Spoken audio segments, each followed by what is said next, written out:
Друзья, приветствую вас! Это утренний обзор. Давайте рассмотрим основные события, которые произошли, которые ожидаются и какое движение по основным активам, доллару, рублю, евро, нефти, золоту предполагается сегодня на открытии московской биржи и в течение дня.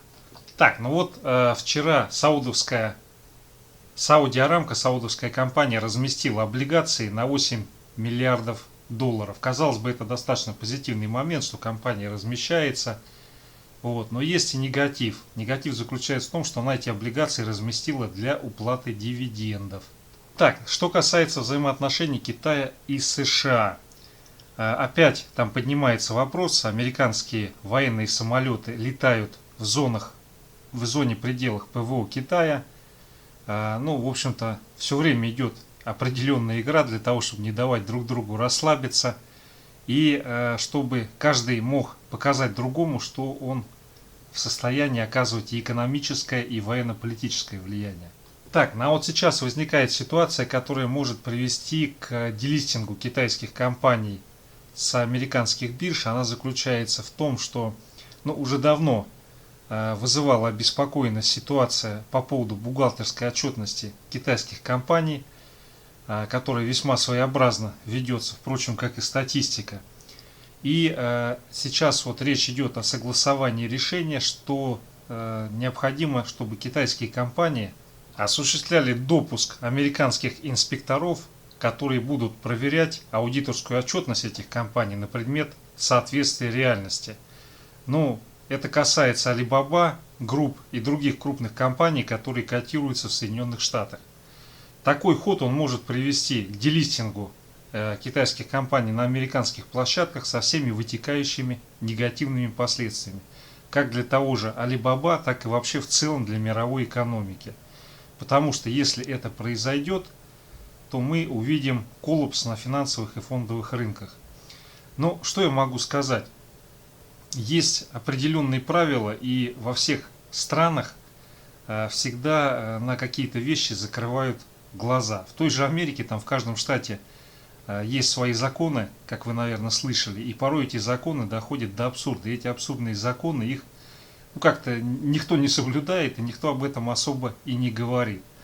Дело в том, что действительно в Америке действует такое правило для американских компаний. Там есть определенная комиссия, которая проводит проверку достоверности аудиторских заключений. Это пошло с момента скандала с крупными компаниями, которые были в 80-х, 90-х годах, когда оказывалось, что аудиторские заключения они не соответствовали действительности. Это приводило, во-первых, к проблемам компании, во-вторых, к потрясениям на фондовом рынке. Чтобы этого не повторялось, создали специальную комиссию с инспекторами, которые в соответствии с требованиями компания должна аудиторскую проверку проходить. И создали комиссию, которая проверяет аудиторское заключение на предмет того, чтобы, мало ли что там, договорились с аудиторами, такое бывает в мировой практике. И когда рынок был растущий и шло активное движение капитала, по работе этой комиссии, проверка аудиторских заключений, были определенные поблажки китайским компаниям, поскольку рынок активно рос, позволял американским инвесторам зарабатывать много денег.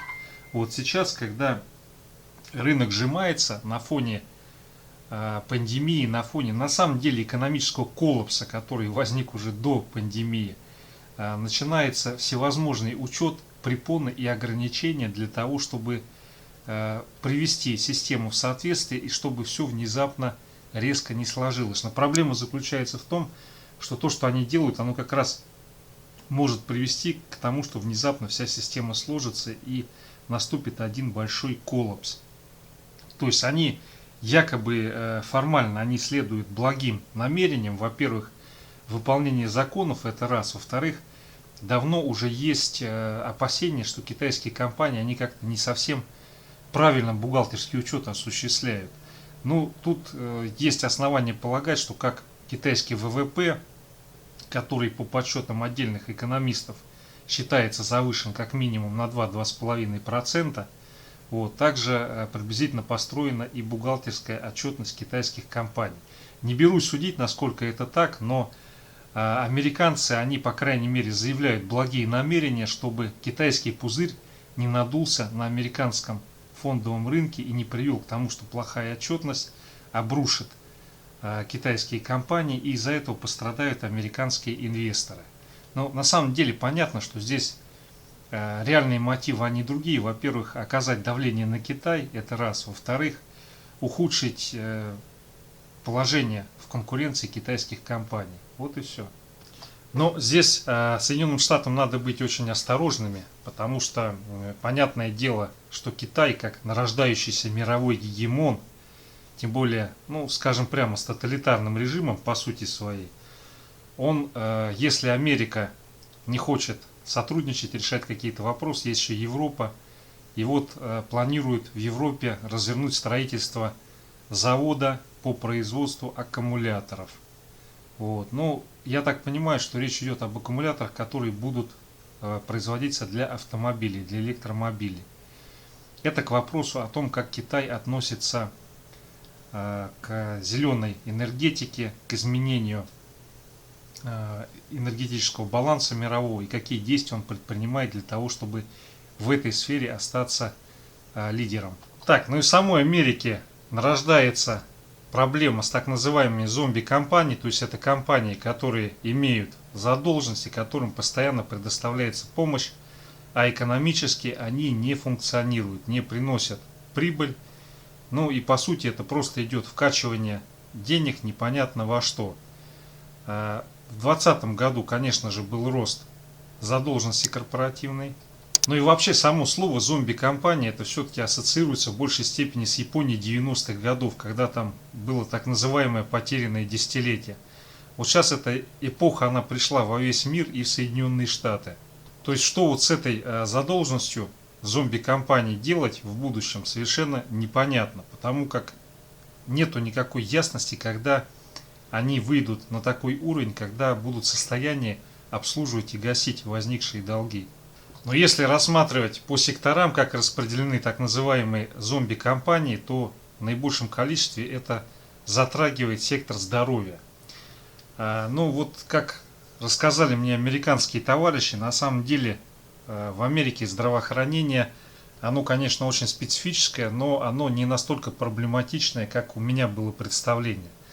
То есть, когда человек попадает в какую-то непростую ситуацию и получает дорогостоящее лечение медицинское, есть у него страховка, нет у него страховки, то у него возникает определенный долг. Этот долг нередко очень большой может быть, потому что там из-за вот этого наслоения страхового бизнеса, отсутствия, скажем так, надлежащего разумного контроля за изменением затрат, создало такую зомби-систему в здравоохранении.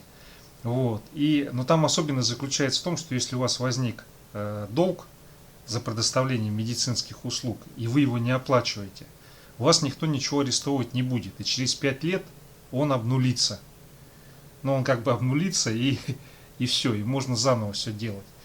Но проблема заключается в том, что если человек этот долг не уплачивает, то у него, по крайней мере в течение неуплаты этого долга и возникновения вот этого 5-летнего периода, у него есть проблема с кредитованием, получением кредитных карт и так далее. А поскольку в Америке все живут на кредитных картах, потому что это, ну, как на стероидах, это уже, ну, как бы часть экономики, без нее вообще там немыслима жизнь, то, соответственно, людям очень непросто попадать в такую ситуацию. Но опять же, там за медицинские долги ни у кого имущество не отбирает, но вот насколько сообщили мне американские товарищи, и никого в тюрьму не бросают. Если это неправильная информация, пишите под видео, обсудим, интересно ваши доводы. Вот. Ну и судя по всему, такая ситуация, которую создали с одной стороны для того, чтобы люди не попадали в кабалу, чтобы как бы не отбирали имущество из-за этих раздутых долгов, искусственно созданных порой. Вот сектор здоровья, он является лидером по зомби-компаниям. Так, ну это преамбула. С коронавирусом ситуация у нас никак не улучшается, скорее она даже наоборот имеет тенденцию к ухудшению. Так, друзья, давайте календарик экономический посмотрим, что у нас происходит. У нас здесь происходит, по Японии вышла очень хорошая статистика, она говорит о том, что Япония, она просто воспарила на этом кризисе. Рост сальдо торгового баланса, значит, они очень хорошо экспортируют.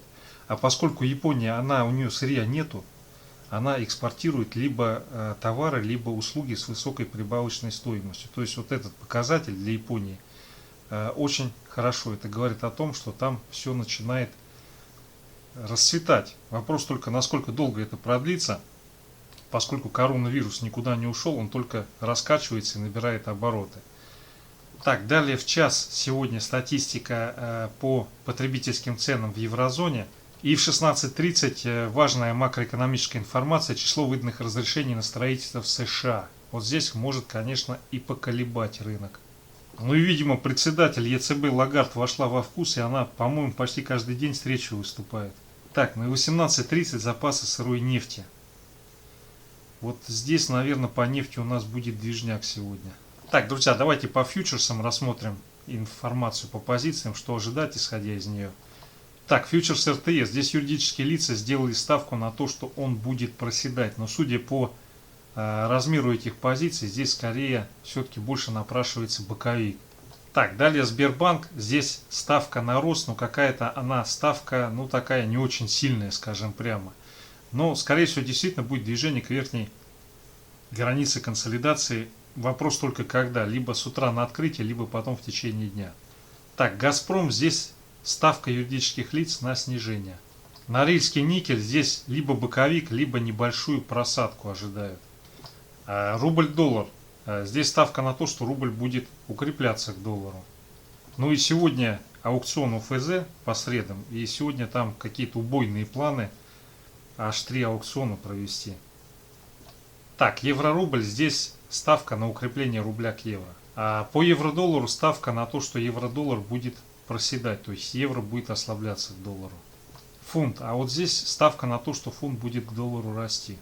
Так, нефть. Здесь ставка на то, что нефть будет проседать.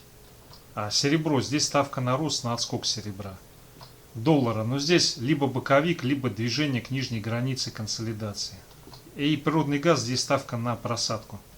Так, друзья, китайский индекс сегодня находится в боковике. Вот, ну, здесь была попытка отскока роста, но она, видимо, не пошла. Вот, поэтому здесь сейчас вся игра идет вокруг 4900, вокруг вот этого значения. Если будет пробой вот этой новой консолидации, то есть уход ниже 4840, тогда вот это удержание, оно сходит на нет, и мы увидим просадку китайского фондового рынка. Так, американский фондовый рынок SFD на фьючерс S&P, дневной таймфрейм. Но здесь у нас идет попытка развития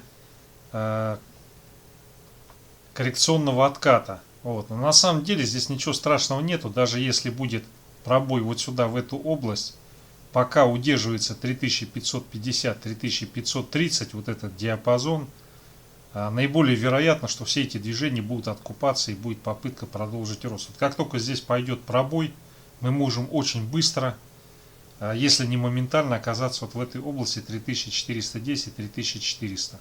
Так, друзья, далее индекс доллара, как это ни парадоксально, идет его снижение. Вот, и здесь вопрос заключается в том, будет или не будет сегодня пробито 92,2. Если такое пробитие будет, то сразу, скорее всего, моментально произойдет движение на 92,1. Вот. А если 92,1 пробиваем, то тогда уже пойдет движение в направлении 90, а может быть даже и 89,5. Вот. Но пока вот пробития этого диапазона нету, скорее всего, вся игра сегодня будет строиться вот в этой консолидации вокруг уровня 92,35. Так, далее нефть. По нефти у нас боковик в диапазоне 44-43,2. Вот. Если вот это движение, которое здесь сейчас началось, разворотное, приведет к тому, что будет пробой 43,2, то здесь наиболее вероятно разовьется движение вот сюда, вот в этот диапазон. Сейчас пошел разворот. Этот разворот сначала может вот здесь отразиться 43,55. Если не отразится здесь, то будет движение и цель его сходить 43,4, 43,25. Вот здесь по факту набора позиций, если не пойдет пробитие этого уровня, то мы будем двигаться в рамках этого диапазона. Я думаю, на сегодня до данных о запасах движение в этом диапазоне наиболее вероятно. Так, друзья, далее золото пробили 1882 и перешли вот в этот торговый диапазон 1860-1882. Но по часовику сейчас пошла попытка разворота, и наиболее вероятно, что в ближайший час, два, три мы увидим движение. Первая цель 1880,5 и потом тестирование на пробой 1882.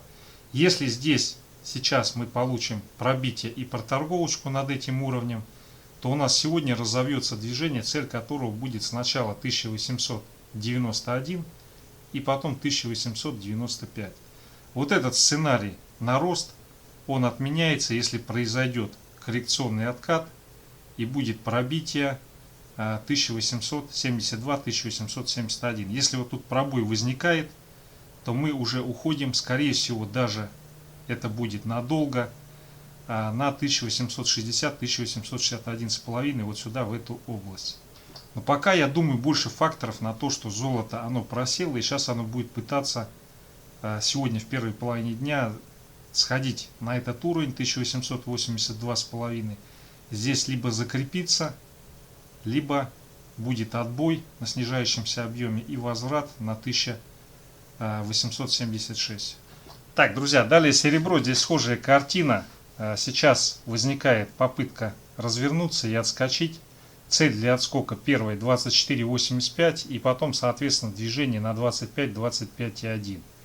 Вообще здесь цель 26, 26,1.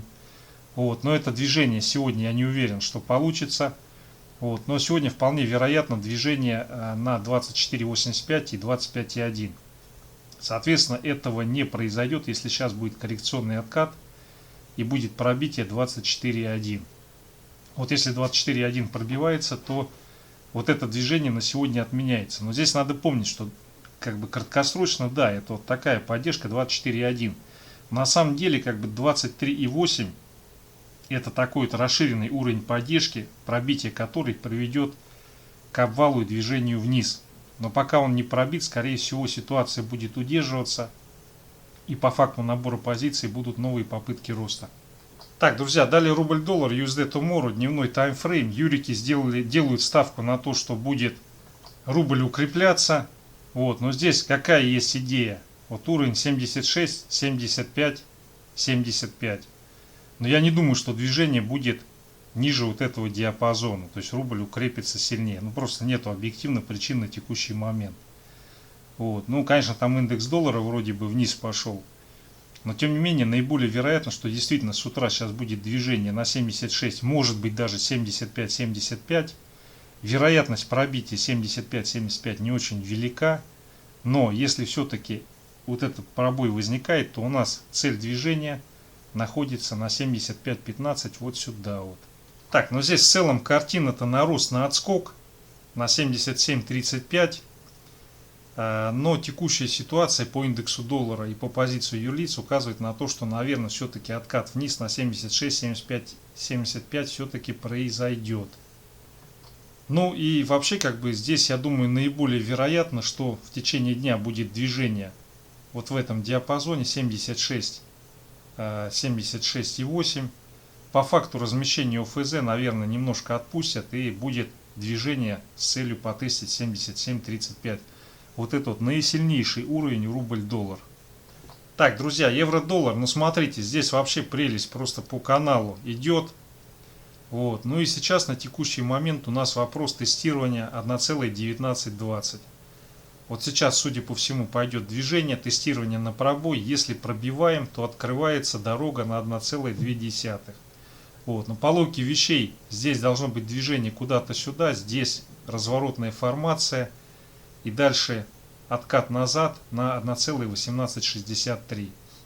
В том случае, если происходит откат и пробой уровня 1,1825 и 1,1822, это приведет к тому, что пойдет движение вот сюда вот на сильный уровень и попытка консолидироваться в этом диапазоне. Если будет пробой 1,1754, вот здесь давнишний уровень проходит, то, соответственно, в этой ситуации будет уход вот сюда, в этот диапазон.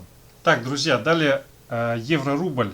Но здесь тоже ситуация, юридические лица ставят на укрепление рубля, и поэтому с утра может развиться движение на 90,2. В случае пробоя этого значения рубль может укрепиться, и здесь вот ближайшая цель укрепления это 89,9, 89,8, вот сюда вот. Но я думаю, в текущих реалиях укрепление выше 89,6 сейчас оно все-таки маловероятно. Скорее всего, либо отсюда пойдет отбой. И дальше у нас ближайшая цель движения по евро-рублю это укрепление евро на 90,6, 90,75. Вот сюда, в этот диапазон, который, если пробивается, у нас отсюда сразу идет движение на 91,4. Вот сюда, вот к этому значению. Поэтому по евро-рублю наиболее вероятно будет движение вниз на укрепление рубля 90,2, но может быть 89,9. Вот, но потом наиболее вероятно будет движение на пробой 96, 97 и попытка сходить вот сюда, в этот диапазон. Так, друзья, далее фьючерс РТС, но здесь у нас на дневках попытка разворота, и цель этого движения это откат на 122 300 по дневному таймфрейму. И в случае пробоя 121 100, 121 300 возврат вот сюда, вот в этот диапазон между двумя зелеными линиями. Так, ну вот переходя к 4-часовому таймфрейму, здесь у нас ситуация заключается в следующем. Вот есть уровень 124 750, он остался по факту закрытия вчерашнего дня. Если он сейчас на открытии будет пробит на объеме, то здесь возникнет импульс движения, цель которого 122 тысячи. Вот. В том случае, если будет пробой 121 500, то мы проваливаемся вот сюда, в этот диапазон. Вот. В том случае, если вот этого не возникает пробоя, то у нас отсюда идет импульс, цель которого 127 700, потестить, пробить и уйти на 130. Юрики сделали ставку на то, что индекс РТС пойдет вниз. Все, друзья, спасибо.